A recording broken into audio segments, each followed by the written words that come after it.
જામનગરના ઢોરવાડામાં લાલિયાવાડી સામે આવી છે। કોર્પોરેટરના ધરણા। કોર્પોરેટર રચના નંદાણીયા સ્ટેન્ડિંગ કમિટી હોલ સામે ધરણા પર બેઠા। મનપાની ઢોર પકડ શાખાએ પકડેલા ઢોર ગુમ થઈ જતા હોવાની રાવ ઉઠી છે। પશુ માલિક ઢોરવાડે ગાય છોડાવવા ગયા ત્યારે ગુમ થયાનો જવાબ મળે છે। અગાઉ પણ ગાયો ગુમ થઈ જવાના બનાવો બન્યા હોવાની ફરિયાદ કરાઈ છે।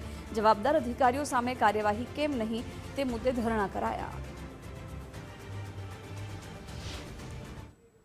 એમની 3 ગાયો ઉપાડી લીધી હતી અને એની પાસે 15,000 રૂપિયા નહોતા, એટલે 15,000 રૂપિયાનો મેળ કરી અને ઈ ઢોરના ડબ્બે પોતાની ગાયો છોડાવવા ગયા। ઈ દરમિયાન અઠવાડિયાનો સમય લીધો કે અઠવાડિયામાં હું પૈસાનો મેળ કરી લઈશ। અઠવાડિયા સુધી રોજ રણજીત સાગર અહીંથી રોજ રણજીત સાગર જાય અને આવે। મારી ગાય છે ને કારણ કે આની પહેલા એની 2-3 ગાયો ત્યાંથી મરેલી એમ કહી દીધું કે બીમાર હતી ને મરી ગઈ ને દફનાવી દીધી એમ કહી દીધું। આ વખતે નાવિકભાઈ નું કેવું એમ છે કે મારી ગાય મોંઘામાયેલી ગાય 60-70,000 વાળી ગાય કે ગીર ગાય અને ઈ કે દૂજા પ્રેગ્નેન્ટ ગાય હતી।